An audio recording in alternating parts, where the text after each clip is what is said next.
He's saying, I don't have any seeds. And the way it's looking like, all those that are born in my house that are not of my seed are going to be the heirs of my house, because I don't have a seed. And behold, the word of the Lord came unto him, saying, this shall not be thy heir, but he that shall come forth out of thy own bowels shall be thy heir. He's saying, Father, I don't know if I'm going to get the promise. It don't have to even be a child. It could be anything. What is the promise, Father? I don't see it manifesting. And it's not like I'm rushing you, but I would like to know, is it still in the plans here? Do you still have a plan for me? Because many people will say, oh, you're trying to rush God and you're this and that. No, because if you embark upon a journey with God and you know what the end result is going to be, or you have an idea, that end result could be far away. You need to know where you are on the path. You need reassurance at times. We all do. And we would be wrong to judge one another for needing it. And this is Abram. And God is saying, no, let me set this straight for you. You must not understand. I'm a God that I can do anything, Abram. You think I'm investing all of this in you for you to have a seed of another person? You don't think I can fix whatever infirmity is upon you? He's saying, your seed is going to come from your bowels. Friend, God is saying your gift is going to come from you. You don't have to partner with nobody. You don't have to align with nobody. It's nothing nobody's going to be able to magically tell you. All that you are going to be receiving from God is going to be for you, and it's going to come for you. You're not going to have to share it. None of that. It's the things you do along your way that contaminate you, that break it up. But if you align closely with God and you're patient and you wait on God, God will fulfill his promise. He will allow all of those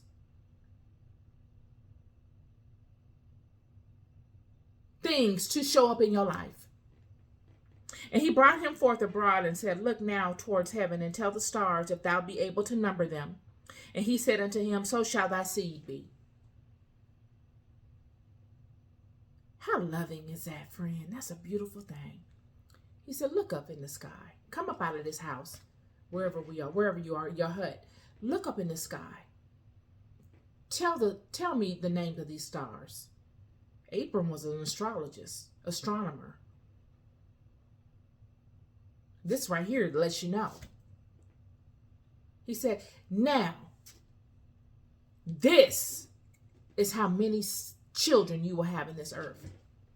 The children of Israel, I don't care if it's the Christian part of the house or the Judaic part of the house, all 12 tribes, all of them,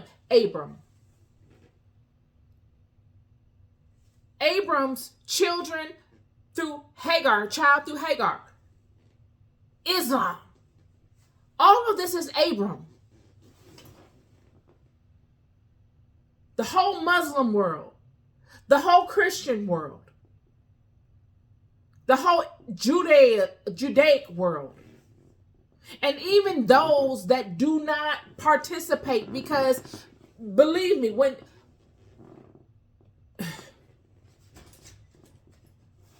nonetheless, Muslim, Israel, all Abram.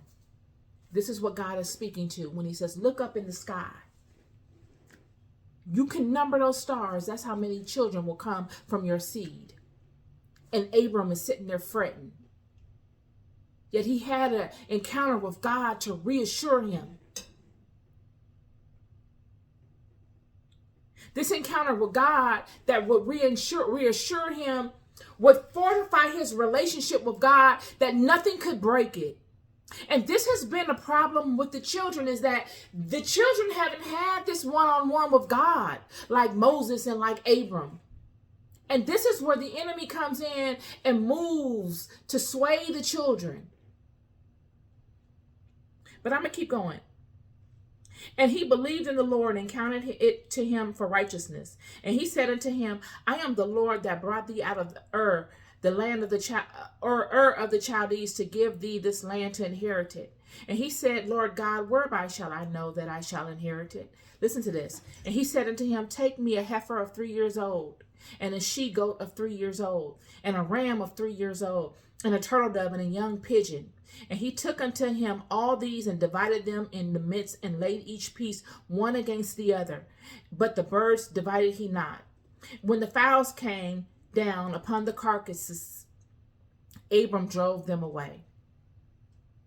And when the sun was going down, a deep sleep fell upon Abram, and lo, a horror of great darkness came upon him.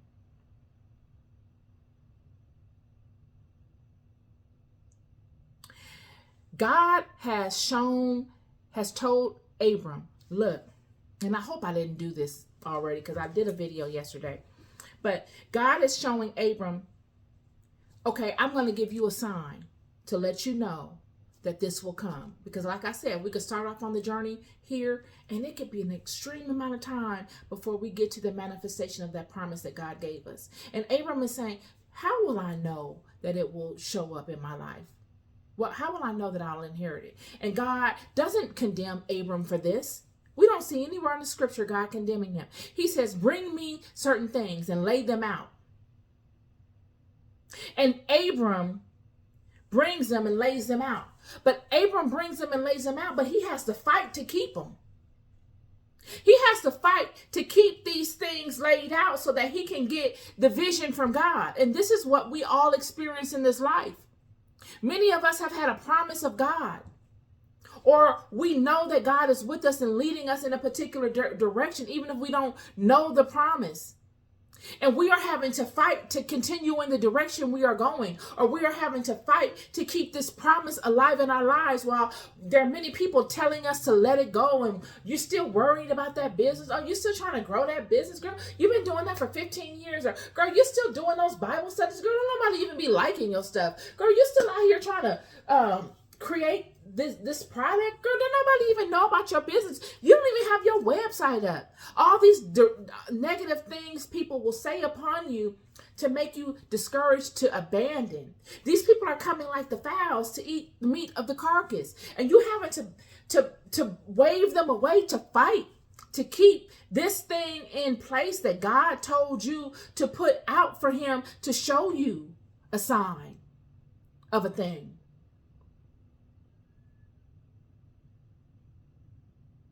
And God makes Abram fall asleep after he obeys God and he's able to successfully do as God asked him to do. God allows Abram to go to sleep. And when Abram goes to sleep, he sees a nightmare. And it says, Abram, and when the sun was going down, a deep sleep fell upon Abram, and lo, a horror of great darkness fell upon him. And he said unto Abram, know of surety that thy seed shall be a stranger in a land that is not theirs, and shall serve them, and they shall afflict them 400 years.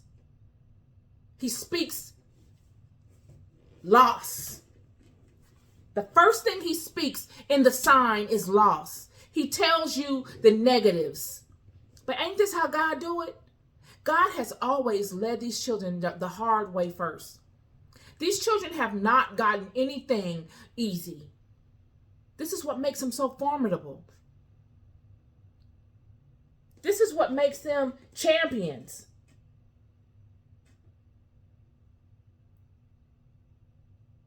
This is what makes them pillars. This is what makes them a firm pillar.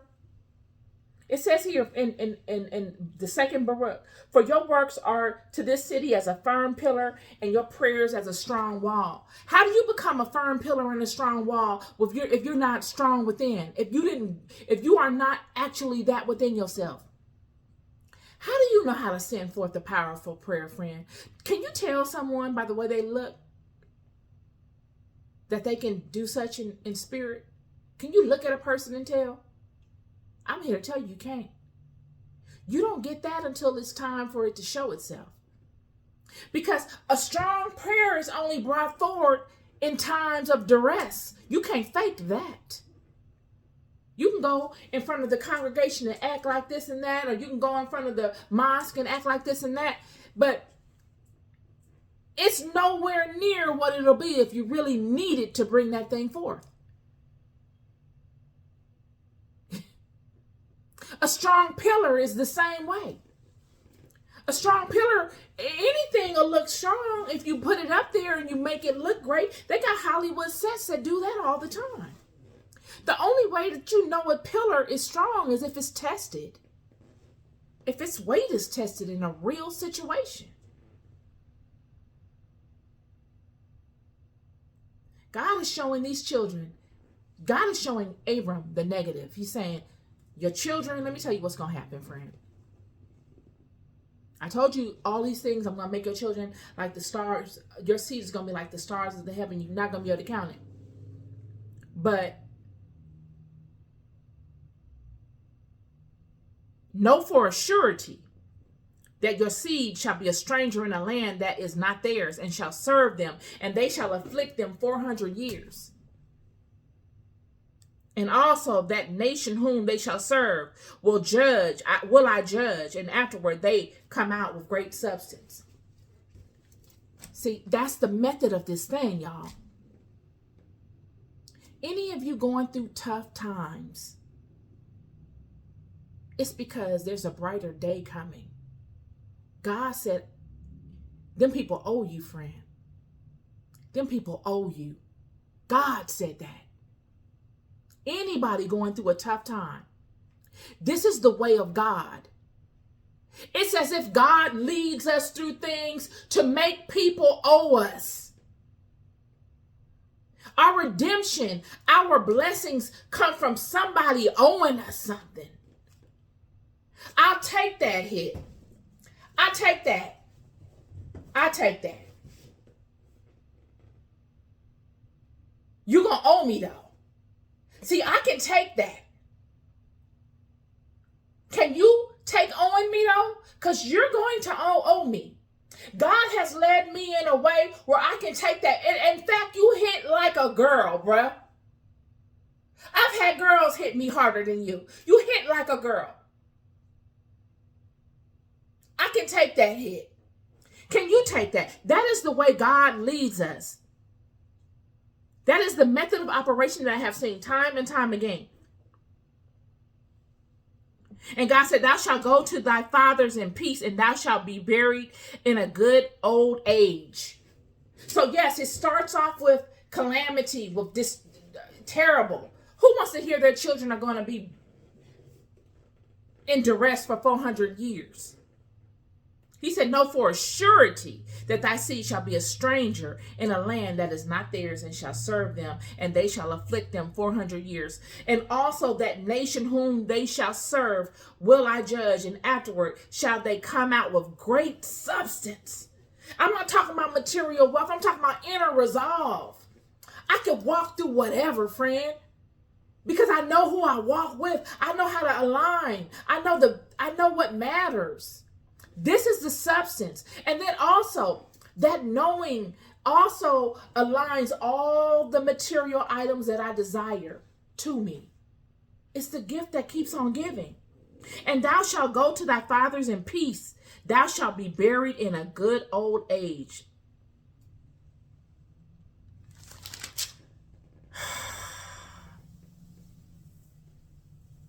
This is my word to y'all today. So yes, we saw David and all of that he befell because of his own iniquity, and he had to pay that back. Iniquity. You lead with iniquity, you got to pay that back, friend. Nothing is undone in God's kingdom. Nothing. Nothing goes unnoticed. And then we see that Abram leading with righteousness.